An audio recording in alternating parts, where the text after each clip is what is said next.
या नाइट्स मैं आबा कासर स्वर्णिम ग्राम विकास राष्ट्रीय उत्थान समिति की संयोजिका, जो हमारे लिए आज राष्ट्र से एक प्रोजेक्ट आया है।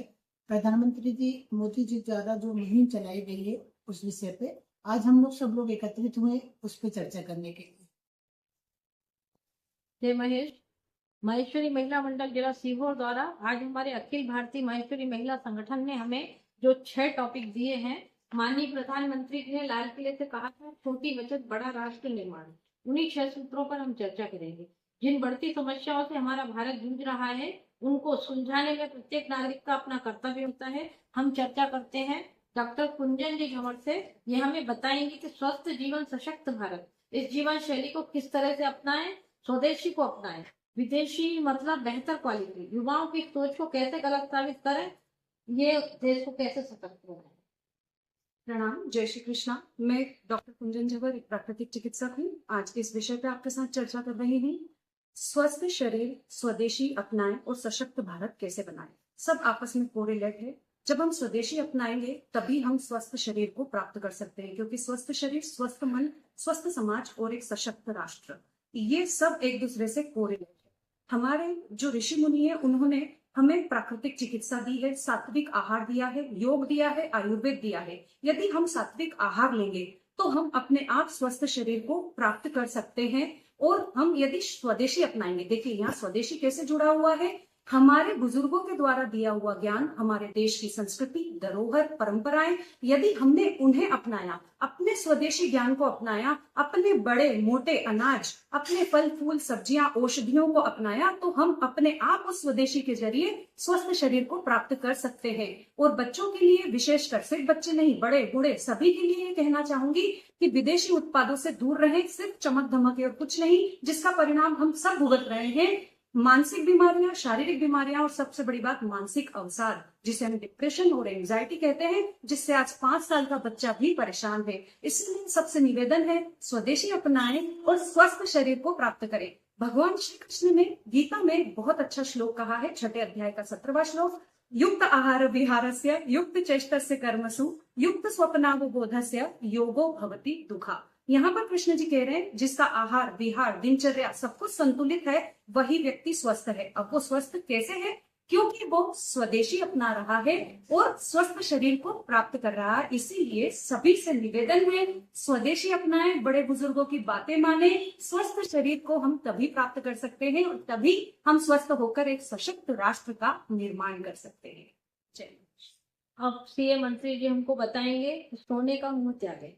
सामाजिक दृष्टि से सोना आभूषण नहीं सुरक्षा माना जाता है। इस मानसिकता को बदलने के लिए कैसे जागरूकता लाएं, विदेशी मुद्रा की बचत, आयात पर निर्भरता कम करके लोकल सोर्सिंग को बढ़ावा देने के लिए क्या करें।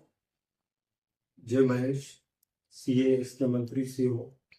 विगत दिनों माननीय प्रधानमंत्री जी मोदी जी द्वारा देश की जनता से 1 वर्ष तक सोना ना क्रय करने के लिए अपील की गई।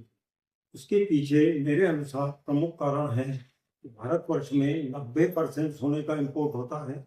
विश्व व्यापार में सबसे ज्यादा सोना भारतवर्ष में क्रय होता है, क्योंकि सोने के आभूषणों को भारत में एक विशेष महत्व दिया गया है। उस अनुसार ये इन्वेस्टमेंट का माध्यम भी बनाया गया है तथा साथ में आभूषणों का भी, यह पुनः रिसाइकिल भी नहीं हो पाता है। इस कारण से फॉरेक्स रिजर्व पर ज्यादा बर्डन पड़ता है। भारत सबसे ज्यादा गैस और ऑयल तथा सोने का ही इंपोर्ट ज्यादा करता है, जिसमें भारत की फॉरेक्स करेंसी ज्यादा इस्तेमाल होती है। इससे बचाने के लिए उन्होंने जनता से अपील की है कि वो इस छोटी बचत के माध्यम से राष्ट्र निर्माण में सहयोग करें। yes. अब मैं डॉक्टर सुधाजी लाहौटी हमें बताएंगे कि ईंधन की बचत के लिए कौन से विकल्प लेना है और वर्क फ्रॉम होम, इसमें अर्थव्यवस्था को कौन से लाभ होंगे और देश मजबूत और सशक्त कैसे बनेगा। जय महेश, मैं doctor Sudha Lahoti, retired professor, government girls college Sehore. आज की बचत कल की सुरक्षा है और मुझे विषय दिया गया ईंधन की बचत, वर्क फ्रॉम होम। ये दोनों आपस में को रिलेटेड हैं। अगर हम वर्क फ्रॉम होम करेंगे तो ईंधन अपने आप बचेगा। मूल रूप से हमारे यहाँ भारतवर्ष में बड़े बड़े भंडारण तेल के नहीं है। हम ईंधन के रूप में पेट्रोल, डीजल, एलपीजी गैस सभी कुछ आयात करते हैं और लगभग हमारा जो खर्चा है उसका 80 से 85% हम लोग आयात करते हैं। आयात करने में विदेशी मुद्रा बहुत अधिक खर्च होती है, इसलिए आज की परिस्थितियों में बहुत अनिवार्य आवश्यकता हो गई है कि हम इस तरफ ध्यान दें, ईंधन की बचत करें। ईंधन की बचत करने के लिए जरूरी है कि हम लोग जितने भी कार, स्कूटर, मोपेड इनका उपयोग करते हैं, तो इनमें कुछ न कुछ सहयोग करके आपस में इनका प्रयोग कम करें। जितनी अधिक कार की चलेंगी उतना अधिक पर्यावरण भी प्रदूषित होगा। आज जैसे जैसे जनसंख्या बढ़ रही है, उसके साथ ही साथ हर घर में जितने मेंबर हैं उतनी कार, स्कूटर, मोपेड हैं। तो हमें आज ईंधन को बचाने के लिए ये करना होगा कि हम कारपूलिंग करें। जहां भी हम ऑफिस में काम करते हैं, सहकर्मियों के साथ, दोस्तों के साथ कारपूलिंग करके जाएं।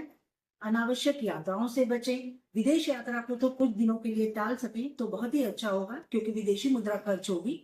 इसके साथ ही साथ ईंधन को बचाने के लिए आज हम सोलर सिस्टम का प्रयोग कर सकते हैं। सोलर सिस्टम को सरकार भी बहुत प्रोत्साहित कर रही है, जिससे लाइट का खर्च बचेगा और हम लाइट को, जो लाइट जनरेट होती है सोलर सिस्टम से, उसको बेच के अपनी आवश्यकताओं की भी पूर्ति करते हैं और सरकार की मदद भी करते हैं। तो सोलर सिस्टम का प्रयोग करें। उसके साथ ही साथ वर्क फ्रॉम होम की जब हम बात करते हैं, तो वर्क फ्रॉम होम करने से भी ईंधन की बचत हो रही है। घर में रह करके हम अपने ऑफिस का भी काम पूरा कर रहे हैं, तो डबल उत्तरदायित्वों को निभा रहे हैं। ऑफिस का भी काम हो रहा है, घर की भी व्यवस्थाएं हो रही हैं, जिससे परिवार में आपसी मेलजोल, साहचर्य और प्रेम प्यार की भावना बनी हुई है। काम भी समय पर हो रहे हैं। तो इस तरीके से परिवार भी सशक्त हो रहा है। जब परिवार सशक्त होगा तो समाज सशक्त होगा और समाज से राष्ट्र सशक्त होगा। आज अनिवार्य आवश्यकता है कि हम इस तरफ जागरूक हों, ईंधन की बचत करें। और ईंधन की बचत में एक बड़ी भूमिका निभाता है ऑफिस का मीटिंग कल्चर। आज बहुत चीज के लिए, छोटी छोटी बातों के लिए मीटिंग होती है और मीटिंग में आने जाने में बहुत अनावश्यक ईंधन खर्च होता है। तो उस मीटिंग को हम टेक्नोलॉजी की सहायता से वर्क फ्रॉम होम के दौरान घर में ही मीटिंग अटेंड कर सकते हैं, जिससे हमारा आने जाने का समय बचता है और कई फालतू खर्चे भी बच जाते हैं। तो ये एक बहुत अच्छी चीज है वर्क फ्रॉम होम, जिससे कि हम अपने देश के विकास के लिए, देश की समृद्धि के लिए, अपनी उन्नति के लिए, अगर व्यक्ति की उन्नति होती है तो समाज की उन्नति होगी और इस तरीके से हम देश के विकास के लिए काम कर सकते हैं, जिम्मेदार नागरिक की भूमिका निभा सकते हैं। जय महेश।